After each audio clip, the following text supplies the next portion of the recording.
Well, it's another Saturday to be thankful for college football and nice weather, and for at least one of the teams here on this post-game show. It's a weekend to be thankful for a victory. The other one, unfortunately, not the case for them here, as this is going to be another combo college football edition here of Pittsburgh Postgame on Pittsburgh Sports Live, with the Mountaineers getting a victory over the Kansas Jayhawks in Big 12 conference play, and Pitt falling to Miami in ACC play without their starter, Kenny Pickett. I'm your host, Mike Asti, as always, and we're going to have our Alan Saunders on here in just a bit as he wraps up his coverage from Pitt. And I really definitely want to talk with him because hearing what Narduzzi had to say a couple days ago, a very, very healthy Pitt team did not appear very, very healthy in this one. So I'm not really sure what happened in the last 48 hours in terms of the quarterback not playing when he was almost guaranteed to be playing just a couple days ago. But before we get there, I am going to be joined by a reporter at WBOY in Clarksburg, West Virginia, also WVU alum and a kind of college radio U92 colleague of mine, even though my time was a little bit before his, in Ryan Decker. So, Ryan, first off, happy to have you aboard. I appreciate you joining me here last minute. Nice, we can finally do something as well since our times didn't cross paths there at U92. So first off, how have you been? I've been great. Yeah, things have been going well despite everything going on. Thanks for having me, Of course. Absolutely. Yeah, and Ryan, the Mountaineers, they get the win. And the final score is going to show that they covered the spread and the freaking out might not have been necessary and they managed to take care of business. But for anybody who watched this game the entire way, that might be a little misleading to how this game actually went on. Early on, the Mountaineers not only were trailing, but they were mightily struggling. I actually talked with a writer out of KUSports.com and the Lawrence Journal World for the preview show, and he didn't think that Kansas was going to be able to cover this spread. He was obviously very down on the Jayhawks, as many are, but opened up this game with taking advantage of some turnovers, the Mountaineers giving them some opportunities, WVU making some mistakes early on, and Kansas able to take a lead. And talking with him, he thought, okay, maybe this is a game that Kansas could do something in. The wheels eventually fell off for the Jayhawks, of course, which is kind of to be expected, but Jarret Doege didn't really perform. Right. Darius Stills in the defense certainly showed up again, but they also showed up late after giving up those drives early, and that certainly wasn't helped by the turnovers. Letty Brown certainly showed up. So really, what were your takeaways from this game overall? Because obviously the Mountaineers get a win. They were not impressive, but the score shows they were. It is another conference victory here in this conference schedule, but the schedule does not get easier. And if they open up games like this the rest of the way, this is not going to be the year many would have expected. Well, and it's interesting because obviously whoever you talk to before this game hasn't seen WVU with a big spread in a home game before. I did tell him, yes. Like this, I wish I could bet because this seemed like a game to salivate over. Yeah, that was one of those just looking through things. I was like, just stay away from that at all costs. I mean, I guess they eventually did cover, but I mean, it wasn't pretty in how they did it. But yeah, you kind of summed it up there. I mean, it was a bad start for WVU. Jarret Doege did not look good early on, and the would have been pick ends up being touchdown there off the hands of Nick Troy Fortune. I mean, that's one of those swing plays that if he intercepts that ball, we don't feel as bad maybe about how WVU started this game, at least defensively, but it goes in the hands of the receiver. So obviously that goes for 7 points the other way. But I mean, thank goodness there, Letty Brown showed up, especially there in the second half. That big touchdown run he had in the late third, early fourth quarter, that really just kind of sealed the deal for things. And Letty Brown, almost 200 yards, would have been the first WVU running back to hit 200 yards since I think Justin Crawford a couple years ago. So I mean, 195 yards for him. Letty Brown, definitely. If you're looking for a player of the game, certainly that's where you're looking. Yeah, and Letty Brown, I also can move on to him just in particular because Letty Brown has been more than a breath of fresh air for this program offensively this season. I mean, speaking with colleagues and just from watching this team last year and you also covering the team, that they were just putrid on the ground, and that it's not even enough in terms of an additive. I could throw some others out there. They had no running game at all, and the offensive line wasn't getting it done, so that was part of it as well. But that running game is there this season, certainly there today, and that's a big part of the offense, as well as the offensive line picking it up. And he's been amazing. But the offense is also going to be hampered if Jarret Doege can't get back to form to where he was earlier in the season and can't be better than Austin Kendall last year, which it seemed like he was going to be. Right. Looking at Jarret Doege's play, because everyone can just say Letty Brown was great. I think we all agree with that. But looking at Jarret Doege's play, did how he performed in this game give you pause to think he might not be the guy of the future? Because it appeared like, at the very least, regardless of record, W had found their triplets moving forward, and maybe not so much based on this performance. I already saw on Twitter people asking, and including colleagues of ours, when's the hook going to be? Is Doege going to be out of there? Is he going to finish this game based on how things were going in the first half? He obviously did, and they won big, but he performed poorly enough that he was in question in this one. Right. Definitely the first, I'd say 2.5 quarters of this game, Jarret Doege did not look good, but there towards the middle part of the third quarter where WVU really started to find their footing, I think that's where I think he also started to find his footing a little bit. Sam James finally was able to get both hands and secure the football a couple times there late in the game. So I think if Jarret Doege can do what he showed that last quarter and a half here against Kansas and the first 2 quarters against Eastern Kentucky to begin the season, I think you have your quarterback moving forward.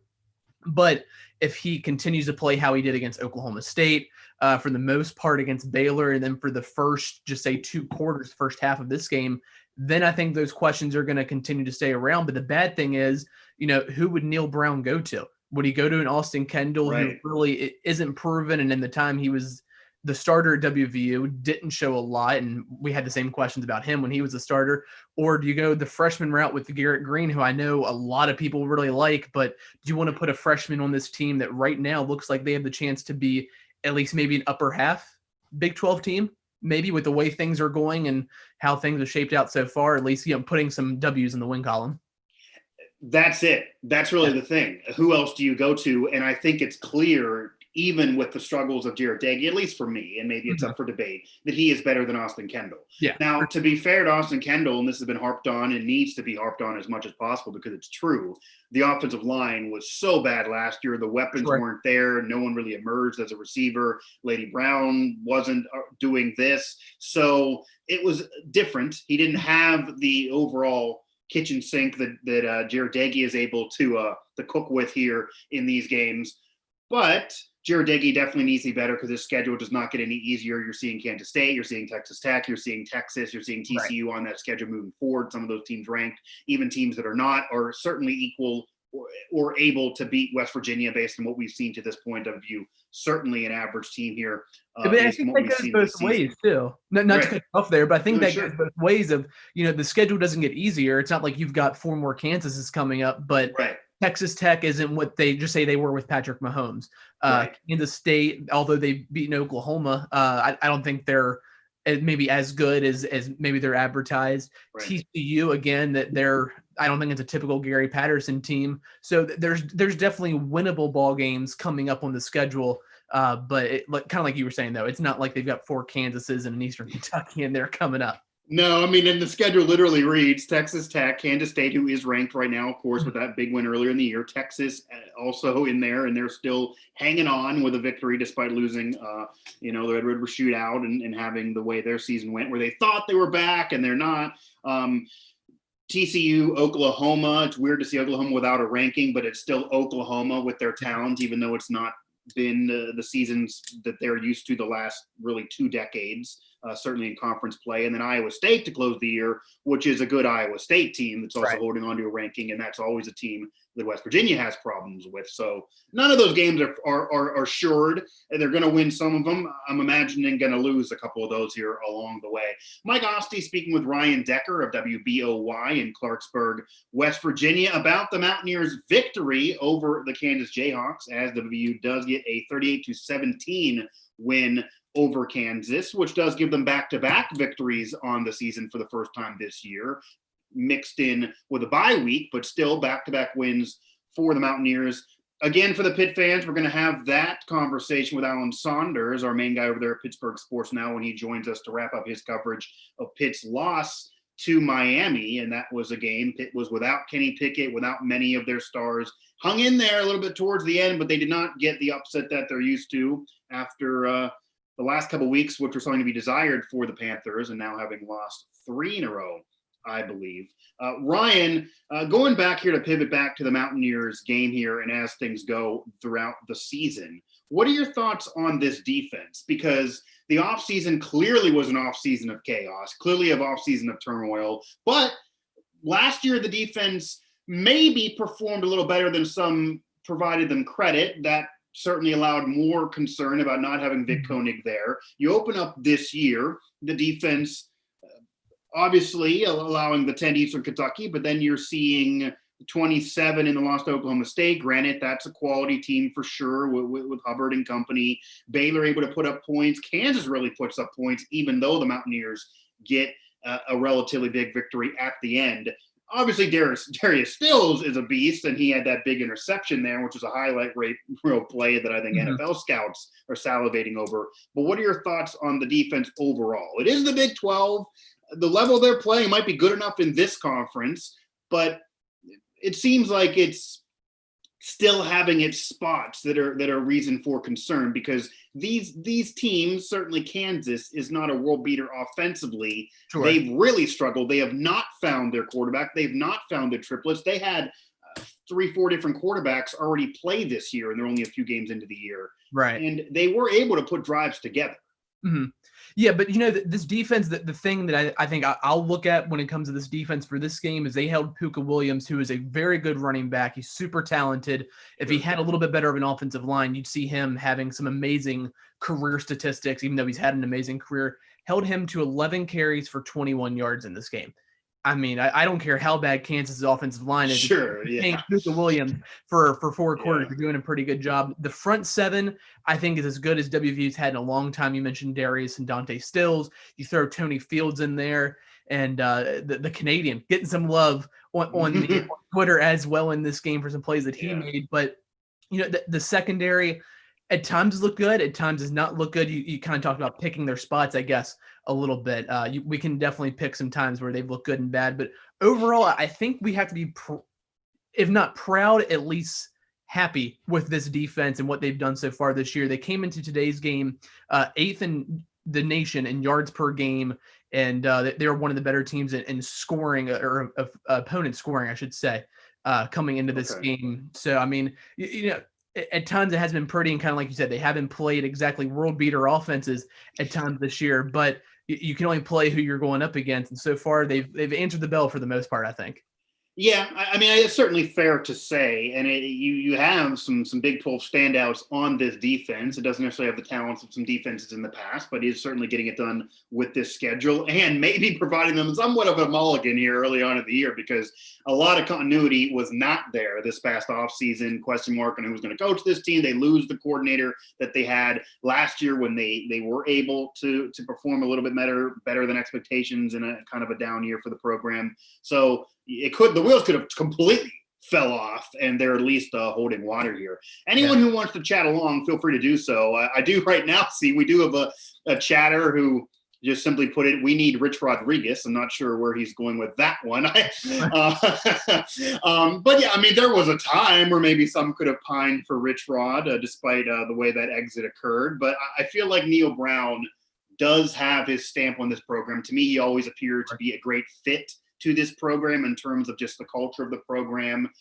Everyone in media loves the guy, from who I talk to. Certainly I hold him in high esteem just on how he's been as a person. But also it seems like he really does have a grasp on this football team, and he is somebody that wants to be there moving forward. Now, last year, from many I talked to, and it seems like a fair analysis, was really thought to be year 0 for Neil Brown, because the cupboard was bare. There couldn't have been reasonable expectations. I opened up the year with a show talking about on several outlets that you got to temper expectations. Fans don't want to do that. But now it's year 1, I guess you could say. What are your thoughts on Neil Brown and just the future of this program based on what you've seen? Because there's still question marks in terms of who the key contributors are going to be, I guess. Winston Wright maybe thinking he could be that receiver, thoughts there, and then kind of spreading it around, which maybe is also nice to see. But it's still a season that looks to be, and it's very early on, in the midst of a rebuilding year. I think that they want to at least get to what's said to be bowl eligibility, even though they're going to get into that because of COVID. But you want to have what's officially bowl eligible based on the normal parameters. But where are you in terms of Neal Brown, in terms of building this program back, and how far you think they are? Because the Big 12 has also come back to earth now, so the door is open a little bit. And then kind of goes back to the schedule, which we were talking about earlier of, just coming up over the next 4 weeks. There's not any cupcake games, but there's no normal Oklahoma teams, I guess you can say, where there's definitely some winnable ball games coming up. But in terms of Neal Brown, I definitely like where he's got this program at. He's not only, I think, taken everybody that was in the program in the right direction, but he made some pretty key moves in year 0 off the field in terms of recruiting that Dana Holgorsen wasn't going to make. One of the first calls he made was Zach Frazier out of Fairmont Senior High School, who, used to play with Dante and Darius Stills, got Zach Frazier to come aboard. Sean Ryan was another kid out of Bluefield that Neal Brown was able to get. Wyatt Millam, the kid out of Spring Valley, another big recruit that Neal Brown was able to keep in state that I don't think Dana Holgorsen was ever going to be able to keep in state. And he's gotten a couple others of those as well. So definitely, you kind of said the cupboard was bare. It certainly was, but he's filling that cupboard with some pretty good silverware and bowls and whatever other analogies you want to use. He's filling it up pretty quickly here with some good talent and getting some good transfers, and Tony Fields and the other player out of Arizona that they got this offseason. I mean, I think he's certainly got WVU going in the right direction. And when it comes to year 0 versus year 1, I was just looking this up as we were talking to kind of go back to Letty Brown for a second in the season he's had. Yeah. WVU just going into next game, as long as I think they rush for about 100 yards as a team, will eclipse in the first 5 games of the season what they did all of last year on the ground. Last year was so bad on the ground. It really was. And that's a pretty low bar. The bar, I don't know how high that is, but exactly. That's a pretty low bar to set, but it's amazing just the turnaround that they've had here in the first 4 and will be 5 games coming up next week, that you've already eclipsed that mark. And clearly that's a check mark in the box there for Neal Brown, improving from year 0 to year 1. And it's amazing too. I don't know if you can say the guy's had a normal offseason yet. He came in kind of midway through the offseason, heading into year 0 or his first year at WVU. And then no one had a normal offseason this year, but he's handled it well. And he's got this team, I think, going in the right direction. Yeah, it appears that there's an opportunity for this team to have the season be above expectations, or at least normal expectations, if they could pull off some of these victories that are maybe questionable games that could go either way. The game against Kansas State, Texas Tech, TCU, Texas, those games they could win, but nobody would be shocked to maybe if they would fall in those games. If he's able to string across and get some of those victories and have maybe even all of them be wins, and maybe just, go down to Oklahoma and Iowa State even to close the year, overall, that's going to be a much better season than last year. That will give signs the program is headed in the right direction. That will make people happier moving forward into year 2 or year 3 or whatever you want to call it for Neal Brown. But it could also go the other way, and there were certainly question marks early on in the year. So it's been a little bit of a roller coaster ride. But overall, schedule-wise and record-wise, when you're 3-1, you're not going to be too upset, especially when that only loss is to a top 15 program in Oklahoma State, certainly this year. And unlike WVU, they had going into a season with a bunch of veterans and thinking of a Heisman candidate, and they're in a little bit different of a situation than the years here. Ryan Deckard of WBOY here, Mike Asti on Pittsburgh Postgame here on Pittsburgh Sports Live. Of course, bottom of the video, hit the subscribe button. Make it easier for us to get the content to you. Feel free, anybody, also to chat along here, even if it's just about weird hopes of past coaches being a part of the program again here. But I had to get that Neal Brown conversation in, so that was a nice segue to do so. And then we will, whenever Alan can join us, talk some Pitt, as they did lose to Miami today. Ryan, looking at overall in the college football landscape here, Tennessee, I mean, we were talking off air here on anything that happened, and obviously Tennessee loses, ranked 18th to Kentucky. You don't want to lose to Kentucky when normally a bottom feeder rival of yours if you're Tennessee, but it's not shocking. That's kind of what Tennessee's been doing. They get a little hope for their fans. They give a little glimmer of being a respectable program, and they yank it away the last maybe 10 to 15 years. And I'd imagine they're no longer going to be ranked after that performance. They weren't even in that game, and could certainly drop 7 spots based on that performance. For sure. But overall in the college football landscape, how much do you think it's going to be impacted on the additions of the Big Ten teams playing? Because that's now a week away, the Pac-12 coming up as well.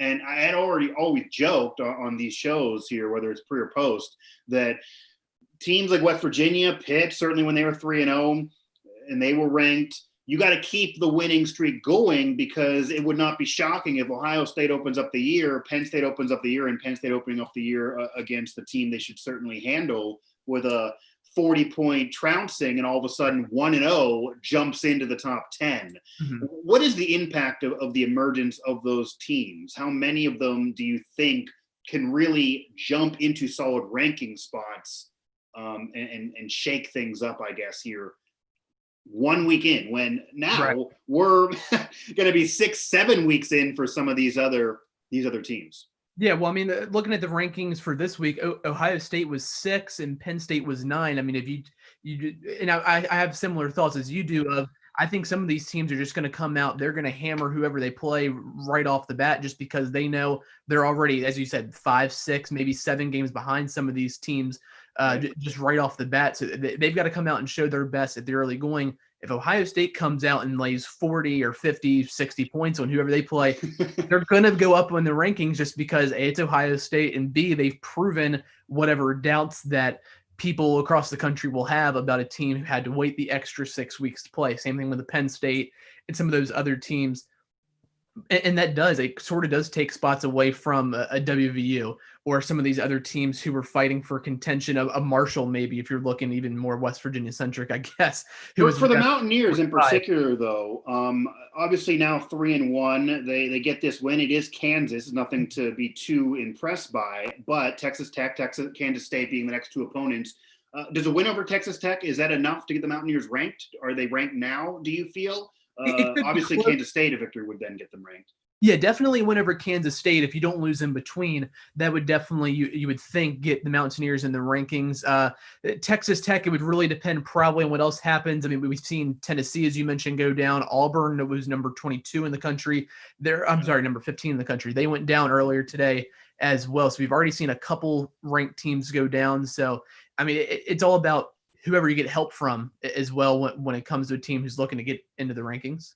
Okay. And again here, Pittsburgh Sports Live's post-game show, called Football Post-Game Show here of the day, a combo show for the Mountaineers' victory over Kansas, and also now the Pitt Panthers. Pitt loses to Miami, another loss for Pitt, moving to 500 after a 3-0 start. Another loss here, of course, in conference play. Alan Saunders, our Pitt guy, now has joined us. So, Alan, first off, thanks for joining me here with, replacing Mike, who's been with me most of the season, and obviously having to cover the game in addition to this now. So you're really pulling full-time duty here on the Pitt beat. But the Panthers fall. They end up making it a little bit of a game towards the end.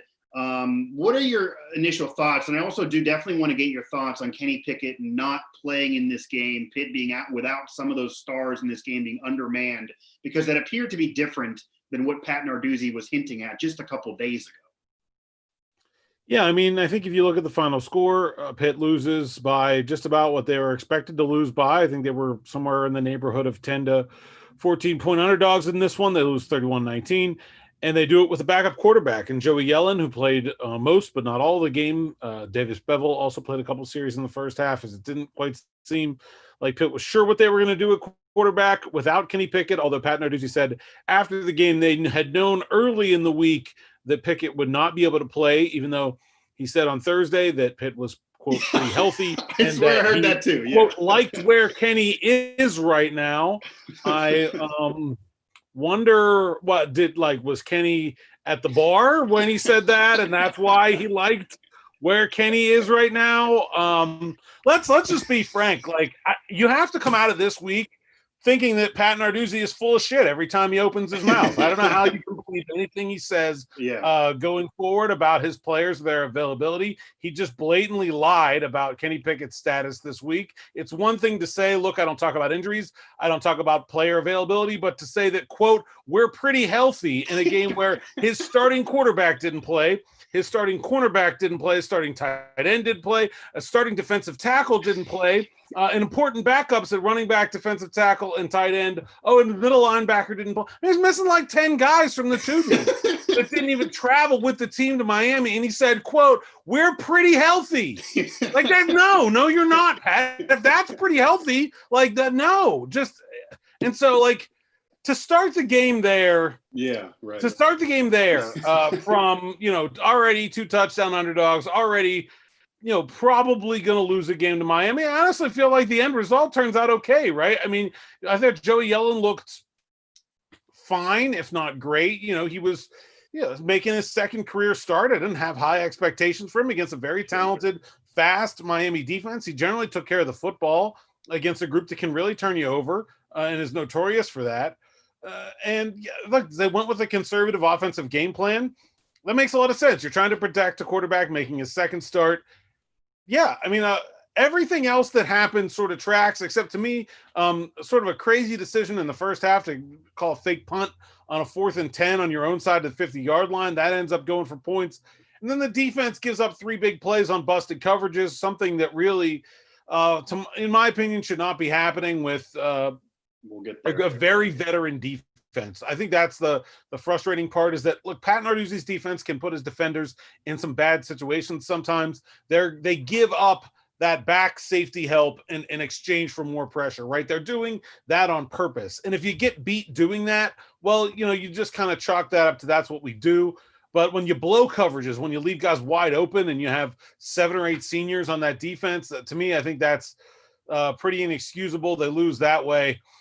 And I think, it all adds up, right? The beginning of we went from feeling good to no Kenny Pickett and none of these other guys that are injured. And then you end with the defense giving up some very makeable plays. And, I think it eclipses the feeling of like, hey, they pretty much hung with the number 13 team in the country with the backup quarterback. I don't know. If you want to be very optimistic, I think you can find that middle spot, but it all adds up to me that Pitt is in a pretty bad place right now. Yeah, and certainly after last week and what's happened the last couple weeks, I'm sure Pitt fans are having trouble being optimistic about this program, and certainly not nearly where they were when that 3-0 start occurred here. And Ryan, that's the beauty of digital media here. We can really let it loose, especially when the head coach, I mean, really, to put it bluntly, Alan, I'm glad you said it. It appears Pat Narduzzi just flat out lied. There's really no other thing to think. I don't know what could else have occurred unless there's some disciplinary infraction. It's really either that or a blatant lie. And no, there's no coverage to lean in that direction. What I do want to ask Alan here, because you touched on that a little bit in your analysis after, of course, touching on the weirdness of all of those players being out in somewhat of a surprise and how this game went. It was kind of close, especially in terms of what you expect a top 15 team, the way Pitt's been playing and who they actually had with them. And Addison had a real big game, 8 for 147, 18.4 per. Didn't get in the end zone, but certainly had a bigger game than last week. So they're able to use him more with a backup quarterback. Not a bad day at all. And Joey Yellen, as you mentioned, 22 for 46. It's a lot of passes, not that many completed, but 277, a touchdown, was sacked 3 times, no picks. Again, second career start. You can't be too upset with that either. But who you can be upset at, and this is what Mike was really upset last couple of weeks. We've been pointing to this all season. We gave them praise when they deserved it earlier in the year, but there were spots where there was still some concern. Mike thought I was picking at him too much. It really now got exploited the last few weeks. Is Pitt's defense a veteran defense? There was spots early in the year. DeMar Hamlin seemed to be sleeping on some plays, but now you get into it. Really, it's coming to roost. They aren't performing. They are losing. This is a good Miami team. The last couple of weeks, BC and NC State, not quality teams. They didn't show up in. What are your thoughts in terms of this defense's level of play overall this year? Why it has seemingly been struggling more than anyone would have thought with this veteran bunch and all the recruits finally in there? And where you, I guess, go from here the rest of the year, because this defense was said nationally to be one of the best in the country entering the season, and they have just flat out not played like it, and they deserve criticism because they should be better. Well, I think the end result is about what I expected. If you'd have said Pitt's going to go down to Miami, sure, and they're going to give up 31 points, yeah, that's fine. That's a good Miami team. That's not a great defensive performance, but that's only slightly below average, and that's a good Miami team. Now Miami's playing without Brevin Jordan, their They're sort of all ACC type tight end. So that changes things a little bit. But to me, it's about how they completely dominated this game except for 3 or 4 plays. You could see when Pitt was playing well on defense, when Pitt bothered to cover the intended receiver of the pass, right? They were an outstanding defense. But hasn't that been Pitt's defense most of the year?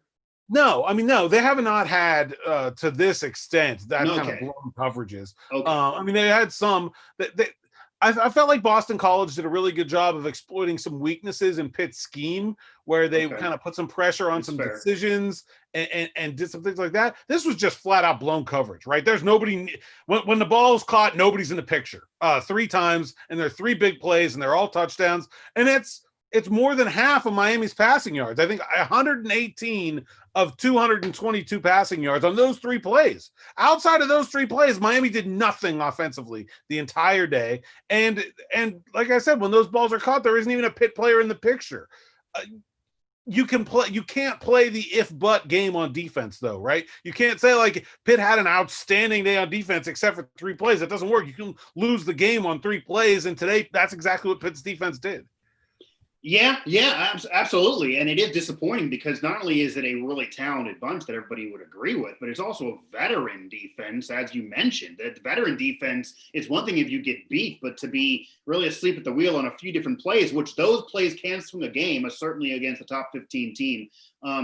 Alan, unless you have anything else here on this Pitt game, one thing I do want to ask you here, and we'd be remiss if we did not talk about it talk about stories throughout college football today.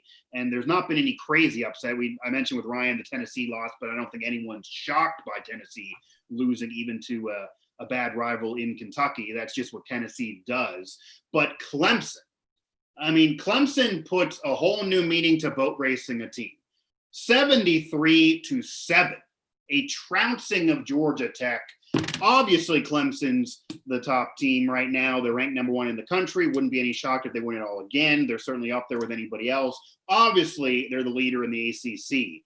But there has been conversation of maybe Miami, maybe some others getting closer and that gap narrowing. Do you feel that gap's really narrowed this year, or based on what we've now seen this year? I mean, it's not like Georgia Tech is a true contender, but still they're dominating teams out there. Is maybe that a little premature and that gap is still so wide with Clemson and everybody else? You know, I came into this year not thinking that Clemson was like unbeatably good, was going to be like unbeatably good. I thought they lost a lot on defense. I thought there was an opportunity for them to be upset in conference play this year. Okay. And then you bring in Notre Dame, which is another quality team, right? And gives them probably a tougher game than they've had in the ACC in 4 or 5 years. But I've not been particularly impressed with the contenders. I came into this game really interested to see how good Miami really is, right? They beat up on Louisville and Florida State. I think we're pretty sure that those 2 teams are pretty bad at this point. Florida State lost to Georgia Tech, and you saw what Georgia Tech just did. Yeah, again, 73-7. By the transitive property, they're terrible. And so, you know, that Miami team did not impress me as a team that is going to challenge Clemson at the top of this conference anytime soon.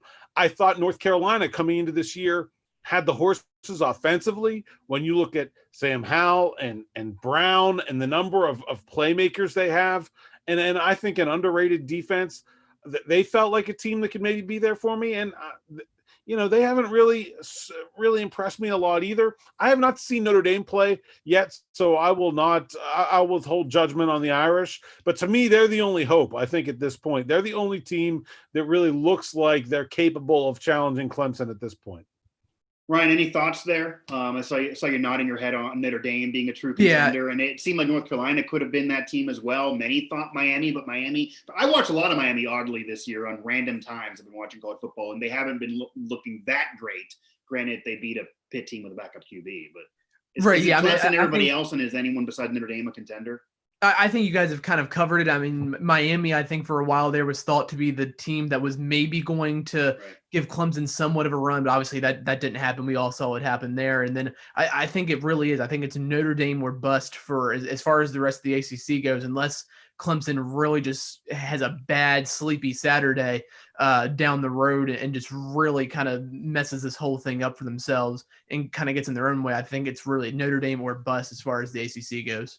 Yeah, and it's obviously different with Notre Dame and COVID and being more part of the ACC this year and officially in there. So that definitely changes things for Clemson. I would absolutely agree that would be the toughest thing Clemson's had regular season-wise in conference in some time, but they've proven themselves when they certainly get to the bowl games or the playoff.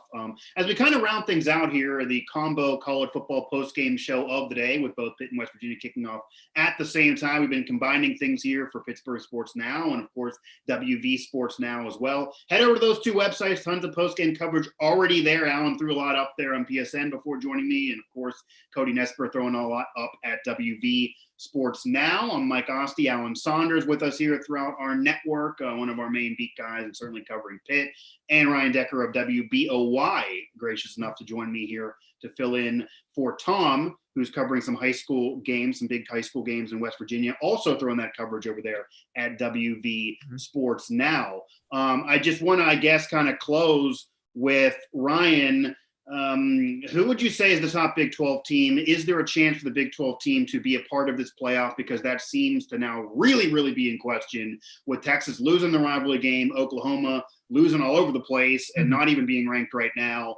Oklahoma could maybe that sexy pick, but they haven't been great despite getting some wins. There's really nobody else. And as we talked about earlier, with the emergence of the Big Ten in the Pac-12 and clearly Clemson taking a spot, not much room left out there. And you know that if Ohio State opens up, dominates, Penn State opens up, dominates, Michigan, they're going to want involved, Wisconsin too. One of those four teams is getting in there, maybe multiple. And we don't know how they're going to involve the rankings with teams playing so different amount of games. But yeah, where does the Big 12 fall? Unless Oklahoma State really starts to look impressive over the next couple weeks, the remaining 6 weeks of the Big 12 season, I think the Big 12 gets left out again because you got to think Alabama or Georgia, as long as neither one of those two schools kills the other one today, they're both going to be in the mix the entire season. So there's possibly two spots. And they can deal with a loss. Yep, Clemson. There's another team that, again, unless they get in their own way, they'll be in the mix the entire way. That's likely another playoff spot gone. And then you mentioned the 3 or 4 really good, really talented teams out of the Big Ten of Ohio State, Penn State, Wisconsin. And you can throw another one, maybe a Michigan in there if you want to get crazy or something. But even Notre Dame, if they go through the whole thing and just lose to Clemson, they're going to have an argument. Right.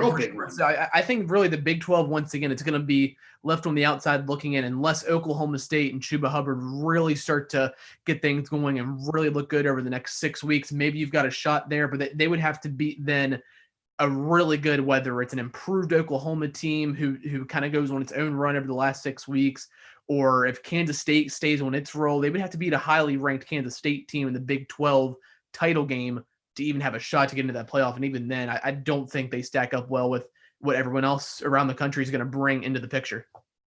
And it's going to be crowded. It's going to be interesting. There's obviously going to be controversy and banter as there is every year, maybe more so this year than ever before, because we're going to have teams finishing the years way later than others and teams figuring out rankings when they open up things with the college football rankings, playing way less games than others. But yeah, I would say Notre Dame would have a real legit argument if they go through everything with just a loss to Clemson, and to leave them out just because you got to throw some other teams in there, that might be the team that ends up with a lot of complaining and maybe a legitimate case if the season ends with them left out. And that's how the schedule goes here.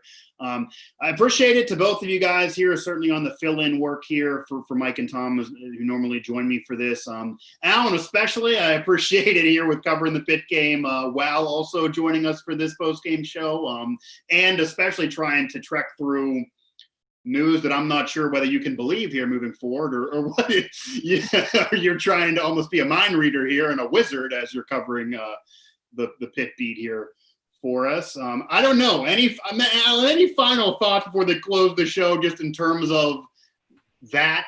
Did you do the Narduzzi Zoom? Did he say anything in terms of that question? Yeah, I mean, he said that he knew that Pickett wasn't going to be able to play on Monday, and that he didn't want Miami to know that. Which, okay. I mean, I really wish I could have then gone to Manny Diaz and said, "Gee, Manny, how are you still able to hold Pitt to 19 points, not having any idea who was going to play a quarterback this week? That was such an incredible performance by your defense.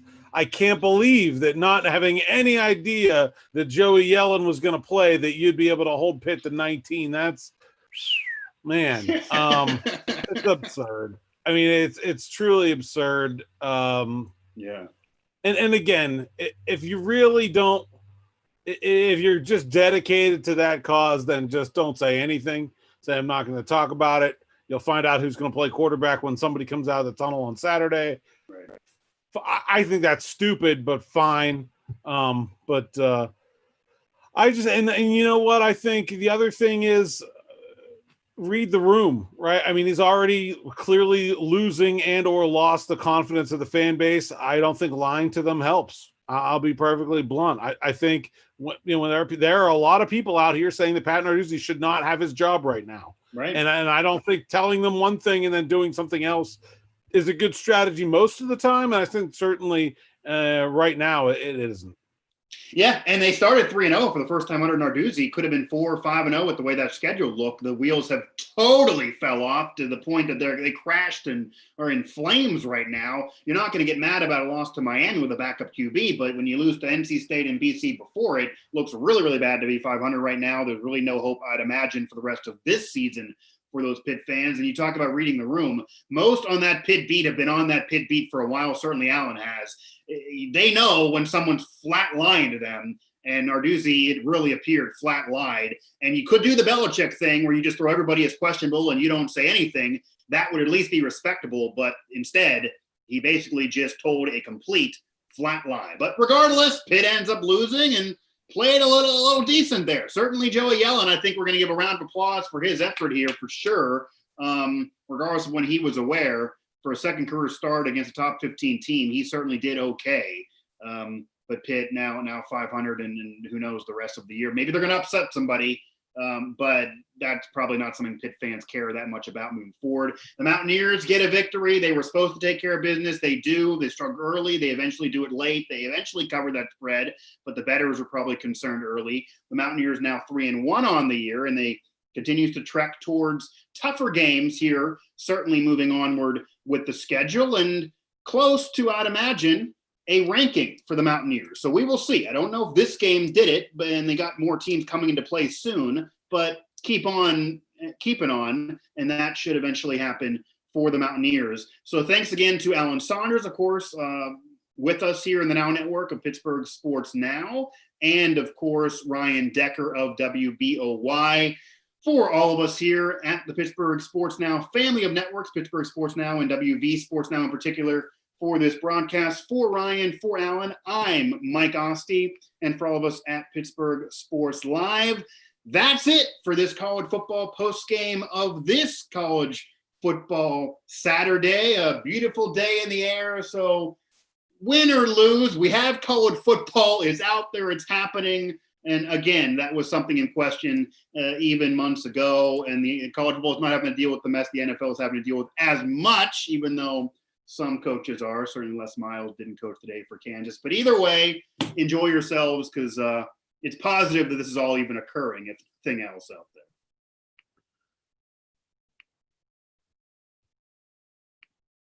All right. Thanks, guys.